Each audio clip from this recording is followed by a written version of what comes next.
So, moving right along, I want to talk now about how to raise super kids and then end with perhaps the most important session of the seminar.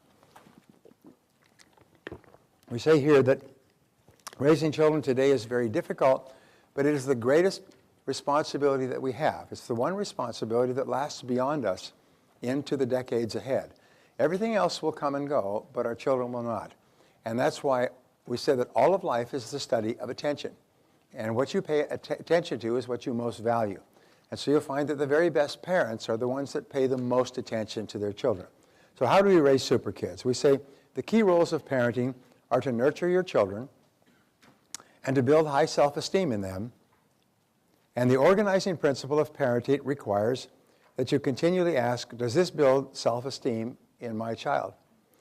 One of the things that Barbara and I did when our children were young is we told them that you are a very special person and you come from God. And God has sent you to us as a gift. We don't own you, you own yourself. But God has sent you to us as a gift to take care of until you grow up.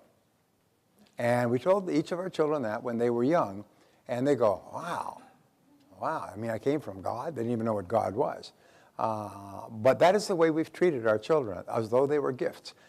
Khalil Gibran in The Prophet says, your children come from you, but are not of you. They are like flaming arrows fired from your bow of life into the future. And who they are, you cannot control, and where they go, you will never be able to visit. If you ever read that in Khalil Gibran, it's a beautiful little 1 or 2 pages on children, but that's formed our philosophy as well. We don't own our children. We tell them that. We don't own you. If you make mistakes, I mean, you own yourself. And when you have daughters, and we have 2 beautiful daughters, we told them the same thing. You own yourself, so you take good care of yourself, and they always did. And if you understand what I mean as a father, they were always very smart about themselves. They say, hey, wait a minute, I own my body. I am not going to mess around or have anybody else. I think I'll go on now. But that is your major role, is to build self-esteem in your children. If you do that, you have been an effective parent. And if you don't do that, really everything else is secondary. Unfortunately, as we know, most adults spend the next 50 years getting over the first 5. And many people never get over it at all. Maslow's work concluded that probably 98% of adults never really do recover from mistakes that parents make when they are young. The criticism, the lack of attention, the condemnation, the complaining, and so on. They just never really get over them because there's no courses, no really good courses on parenting. And many parents think, oh, I'll just do what comes naturally, which means by the law of inertia, you will do to your children what your parents did to you and what their parents did to them. It'll be carried on down the generations. So we say 3, some thoughts to remember in building a child's self-esteem. Number 1, never use destructive criticism on your child. Never destructively criticize your child. We absolutely refuse to do that. If there's something that we disagree with or they make a mistake or something else, we discuss it. And one of the things we've always done is we've always treated our children like adults. Even when they're 3 years old, we talk to them like adults and we explain things to them and we ask for their opinion and we never baby talk. But we never use destructive criticism because destructive criticism leaves scars that last for life. And we knew that going in.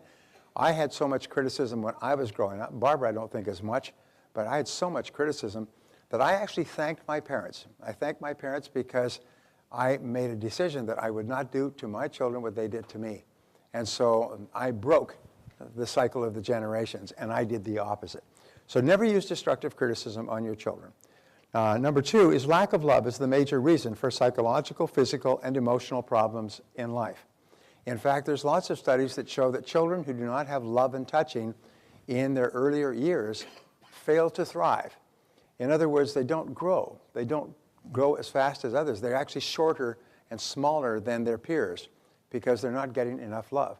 And there's a great story of a little boy. He was about 3, 4 years old. And his parents went out for dinner and were killed in a car crash. He was a single child, only child in the family. And the next thing he knew, all these strangers came in and they took him away and they processed him through the social welfare system. I guess it wasn't a family to take care of him. And they put him into foster care. And they put him in foster care, and he's one of 16 kids in a foster care family where they got multiple bunk beds and so on. And they got no attention and no affection at all. And 4 years old, 5 years old, 6 years old, he was depressed, he was angry, threw tantrums, he acted out, he did all kinds of things, he fought with the other kids, and he got sent from foster home to foster home. They said, we can't take him. He went through foster homes until he was about 8 years old. And when he was 8 years old, a couple visited the foster home and looking for a child to adopt.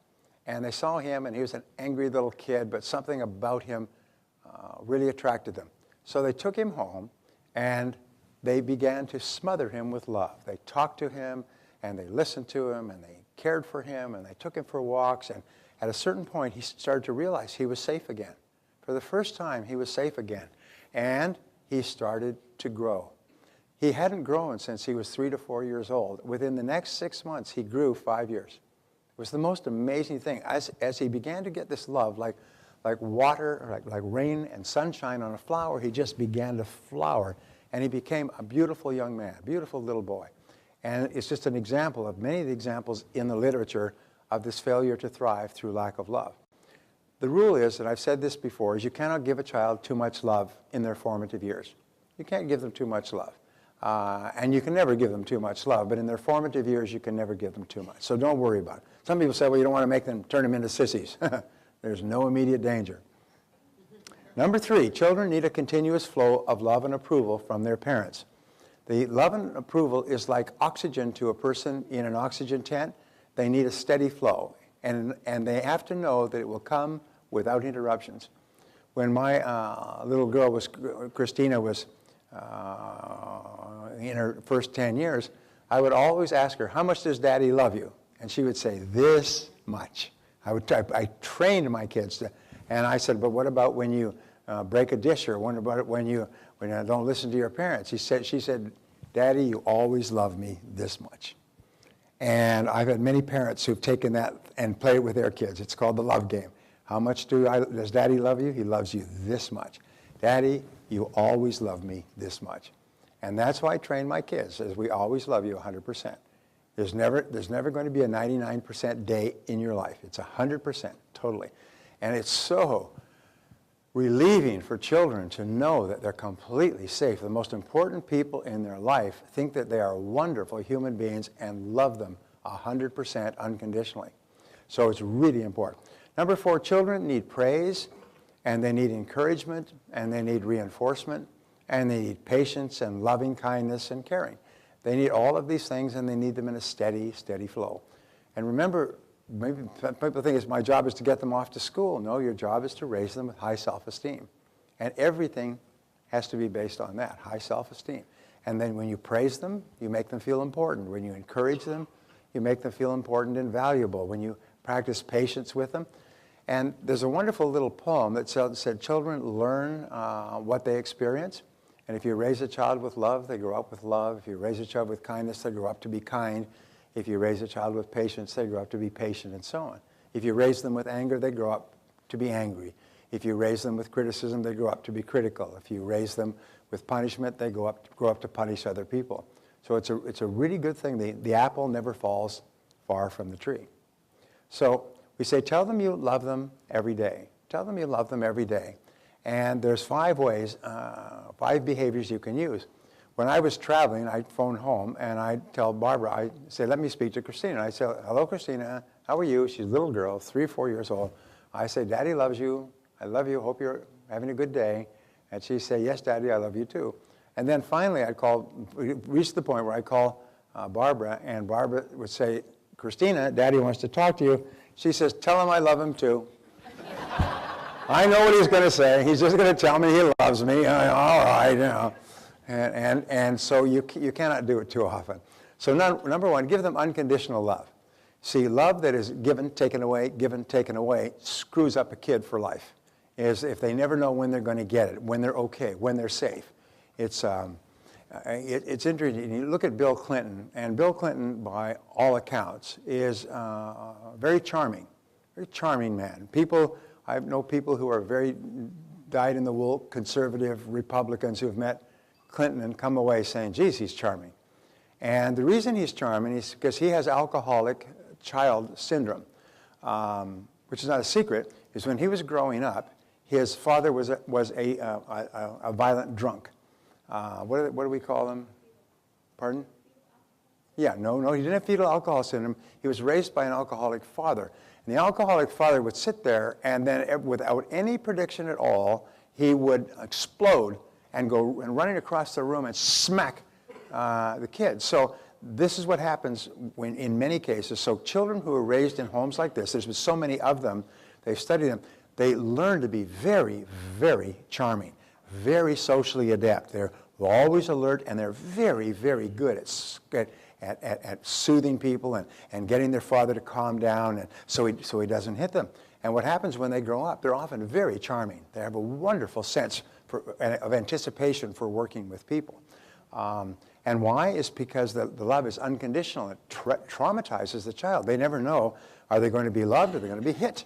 Are they going to be loved? They're going to be ignored or cursed or shouted at or so on. So it has to be unconditional. And what you do is just make that decision. My love for my children is unconditional. It's not negotiable. There's nothing that they can do that will cause me to love them less than 100%. And number two is make eye contact.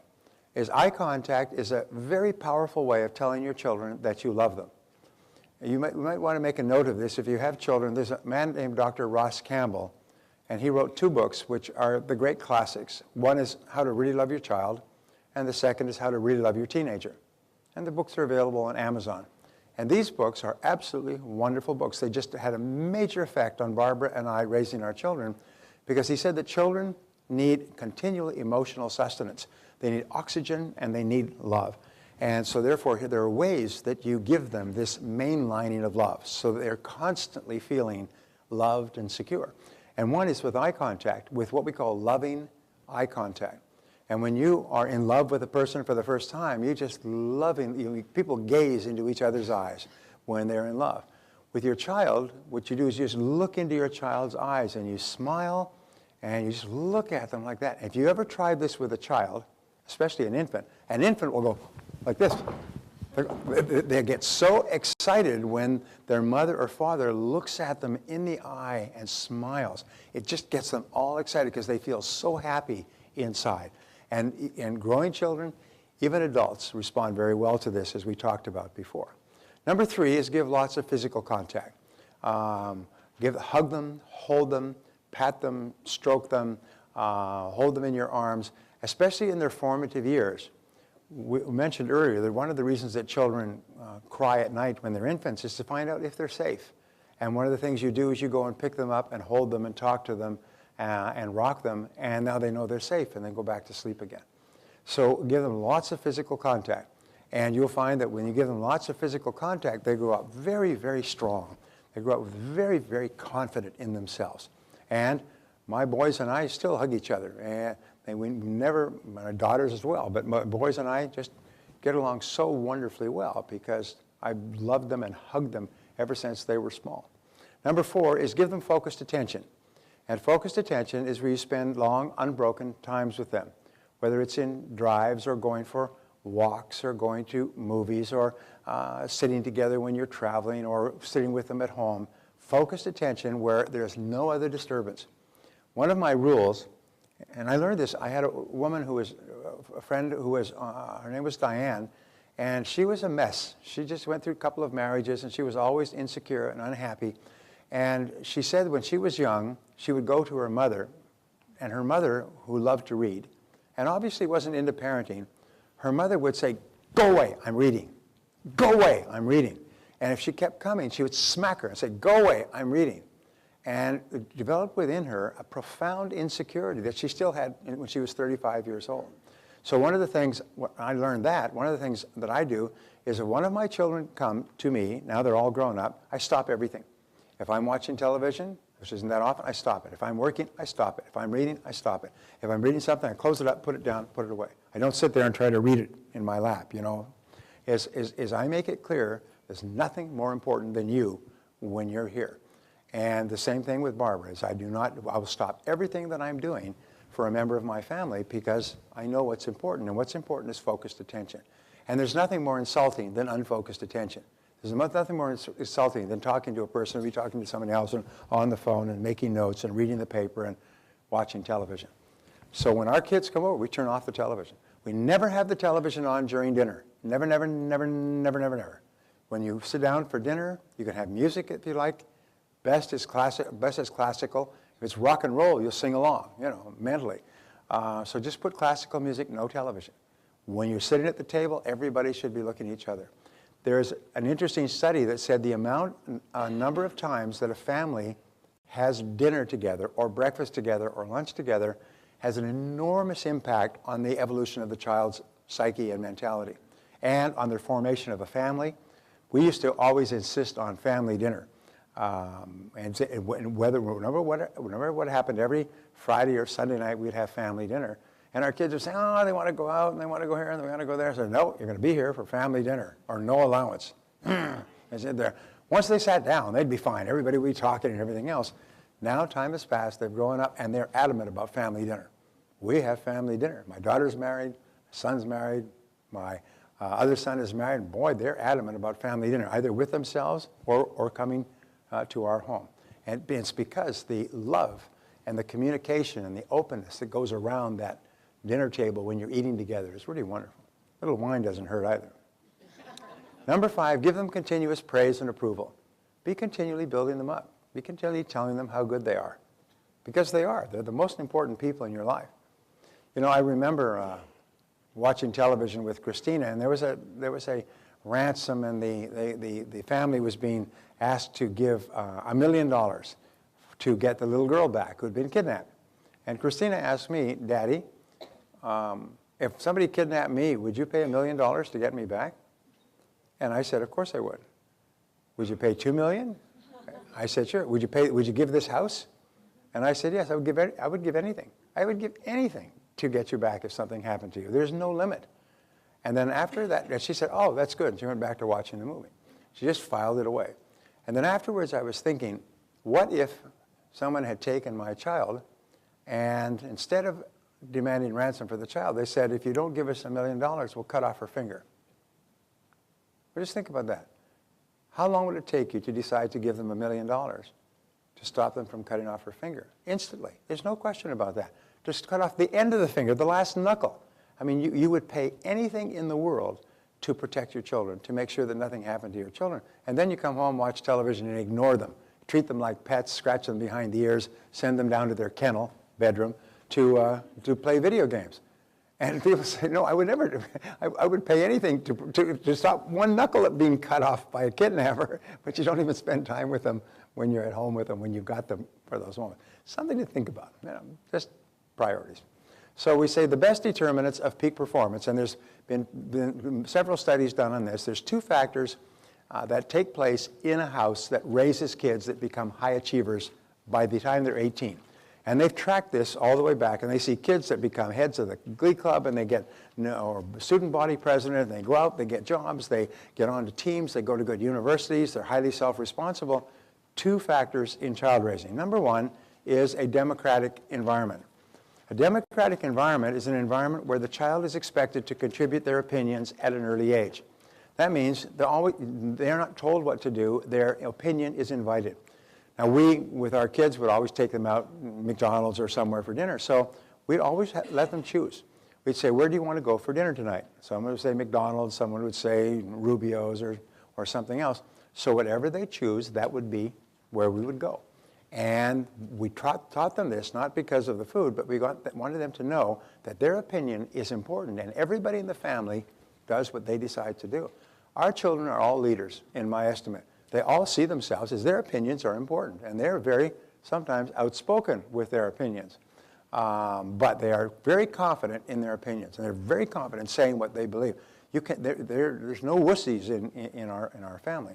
Because why? Because they've been led to believe that their opinions are important. They will come in when we're having parties with business people, and they'll come in, they'll talk. When they were young, they come in and they talk to them just like equals.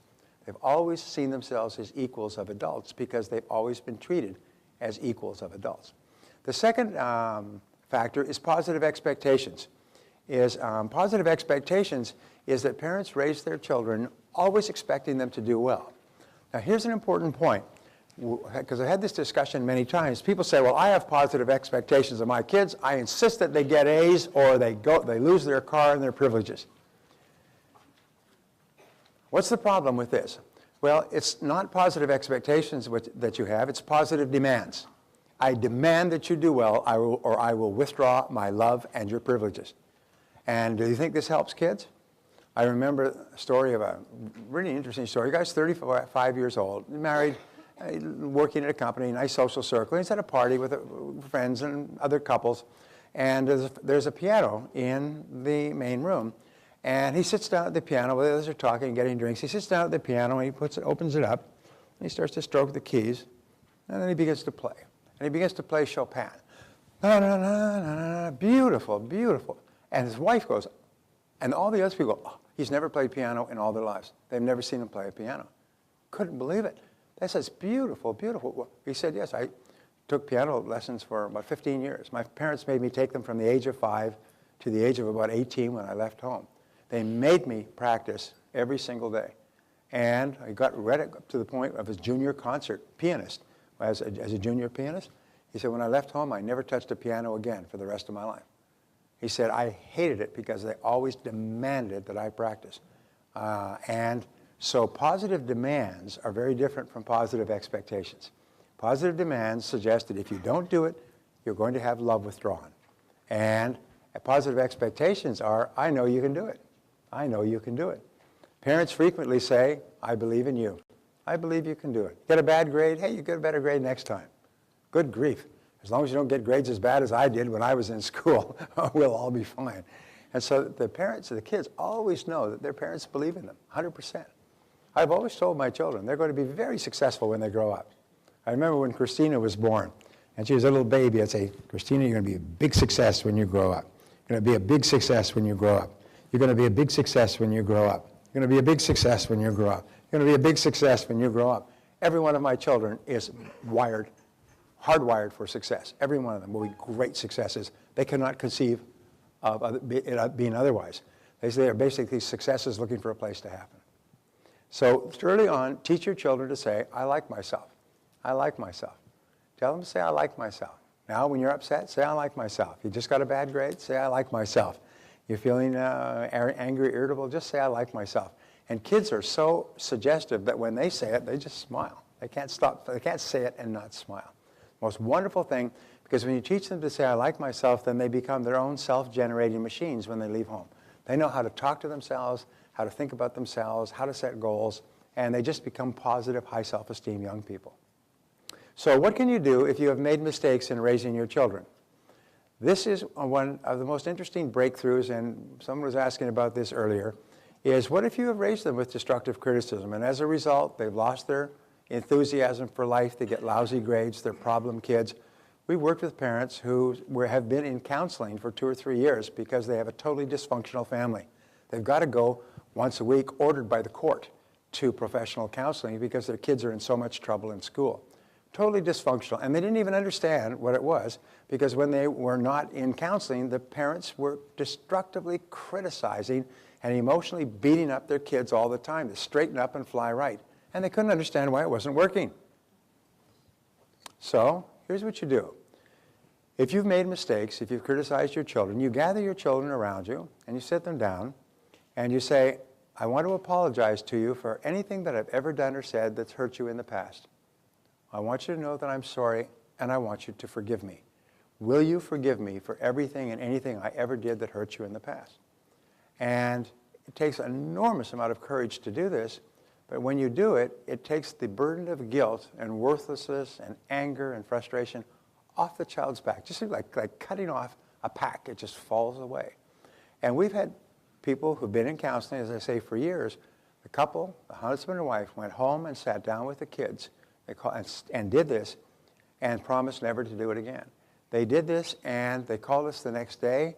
They said it transformed our children. Sometimes children will break into tears. Sometimes they'll get up and leave the room because they're so emotionally overwhelmed by their parents who've been beating up on them all this time, apologizing and asking for forgiveness. Now, the fourth point is give them permission to remind you when you forget. With my kids, sometimes I'll come home and I've been flying and traveling, I'm tired, irritable, and I would snap at them. I ain't perfect. I would snap at them or shout at them or something else, and always go to them immediately afterwards and say, I'm sorry, I shouted at you. I apologize. I should not have shouted at you. No matter what you did, I'm the grown-up, you're the child. Will you forgive me? And they always said, yes, I will forgive you. And then it's gone. Because I want to take that guilt away immediately so that they don't go walk around with it or go to sleep with it. I take it away immediately. If ever I shout at my kids, I go and ask for their forgiveness and apologize. And when you do that, when you sit them down and then you promise never to do it again, I will never do it again, and if I ever say an unkind word to you again, you have my permission to remind me so that I don't forget, not to remember, whatever. So if you'll do this, just gather the kids, sit them down, apologize for everything you ever said or did that hurt them in any way, and promise never to do it again. And what will happen is very often they will go through a transformation. The stories of the number of transformations, even teenagers, 16, 17, 18 years old, even adults, 25-year-old children, the father will call them. Usually it's the father, but often the father and mother will call them, have them come over or go and sit down with them and apologize and ask for their forgiveness. And suddenly the relationship between the two transforms. The whole burden of guilt is gone. The young person starts to flower. It's the most amazing thing that can happen. And the worst downside of this method is that it doesn't work. That's the worst downside, but the upside is life-changing. And the stories of young people whose lives have been changed by their parents apologizing to them and asking for their forgiveness just go on and on and on. In fact, I've never heard of a situation where it did not bring about the whole family coming back together again, love coming back into the family, kids excited and happy about life. Everything changes and transforms. So make it a game to abolish destructive criticism from your family life. So you never, never, never use it again. And Barbara and I are very clear about this. We will not allow destructive criticism in our house. We will not allow anybody in our house who uses destructive criticism. We don't allow our kids to criticize each other. And if they do, we stop them. We don't allow destructive criticism. It is just like a poisonous gas that destroys the emotions and the personality of people. So we just won't allow them to do it. And so those are the ideas on how to raise super kids. Remember, it takes courage and character to apologize. It takes tremendous courage and character because everybody is very self-righteous. You know that self-righteousness greases the slide to hell, both emotional hell, personal hell. Self-righteousness is a form of personal justification. Oh, I'm entitled because the kid did this or the kid didn't do that. I'll tell you a quick story. When you lead by example, you build courage and character in your children. I'll tell you a quick story because he's not here, so I can tell it. I have a son, Michael, is 28, fine young man. And when he was 17, I was going on a trip to Europe. And I said to Michael, and Michael didn't have a car at that time. He didn't have good enough grades to get a car. If he was driving, he'd have to drive the van. I said to Michael, I said, I've got a fairly new Lexus. I said, Michael, I'm going to Europe for a week, and my car gets really, really lonely if it's left by itself. And I wonder if, you know, I don't mean to impose on you, I wonder if you just kind of take it out and drive it around on a daily basis, just so it doesn't feel bad. Would you do that for me? Well, he had a smile so big he could have eaten a banana sideways. I said, absolutely. So I gave him the car keys, went to the airport, flew off to Europe. And I'm in England, and I phoned home the following, I think maybe 2 days later. It's 11 o'clock at night in London, which is 7 o'clock in the morning in San Diego. I phone home and I say, hi, Barbara, how's everything going? Da, da, da, da. She said, fine. You never want to hear the word fine pronounced like that on the phone when you're on the other side of the world. Well, everything's going fine. I said, what's up? She said, are you sitting down? You never want to hear that either. Are you sitting down? I said, yeah, sure. Okay, I'm sitting down. What's up? She said, well, Michael took your car out, and he wasn't used to it, and he came to a stop sign, and he stepped on the gas too hard. Instead of turning, he went straight off the road into an 8-foot, 10-foot ditch. And I said, what's the damage? I said, is Michael okay? Yes, he was wearing a seatbelt. I said, what's the damage? It's going to cost about $10,000 or $12,000. It was darn near marginal whether the car was repairable. It's going to cost about $10,000 or $12,000. I said, how is Michael? He said, Michael is shattered. He is just shattered. He's been walking around like a person who's just been sentenced to death. He's walking around, he's white-faced, and he's gone. And so I said, is he still there? He hasn't gone to school yet? He's still here. He said, put him on the phone. Because now I knew we had what was called a teaching moment, okay? Both for me and for Michael. So she said, no, he doesn't want to talk to you. I said, Barbara, you tell him that he has to speak to me. Put him on the phone. So you could hear him, Michael, come here. So Michael came, and he took the phone. I said, hello, Michael. And he said, hello. I said, Michael, I understand you wrecked my car. I said, yeah. I said, you drove it into a ditch? He said, yeah. I said, you know it's going to cost about $10,000 to fix it? Yeah. He said, I know that. I said, well, Michael, these things happen, and we will get past this, and life will go on. I want you to know that I love you, and I'm proud of you, and I think you're a wonderful young man, and you had a car crash, but boys are more important than cars. So it's okay. And I'll see you when I get back, okay? And he gave the phone back to Barbara. She said, I don't know what you said to him, but his whole face changed. He just lit up. He had this great smile. All this burden was taken off of his shoulders. And I knew that this was a teaching moment for me and for him. Because it's real easy to talk about, loving and hugging and caring and sharing with your kids, but when they wreck your car, and now it's choose-up time. Now you have to decide how you're going to behave, and it's then where you demonstrate the truth of how you feel about your children. And I told him, I love you, and I'm proud of you. I think you're a fine man, young man, and it's okay. We'll get past this, and life will go on. So you go off to school, and you have a good day. I still remember that, and Michael still remembers that, because that was the proof. That was like sort of the acid test of the relationship. The reason I tell you that story is not to entertain you so much as to realize it's when your kids are least likely, least deserving of love because of their behavior that they most need your love. It's when they're most deserving of being punished of some kind that they most need your absolutely unconditional love and approval. That's when you really demonstrate what you're really made of and what your relationship is really made of. And if you'll do that just the one time, there was never again a crisis with our children that was not responded to in the same way. Whatever happens, we love you, we're proud of you, and this will pass. We will go on together. And we've had car wrecks, and we've had all kinds of things that have happened, and life does go on.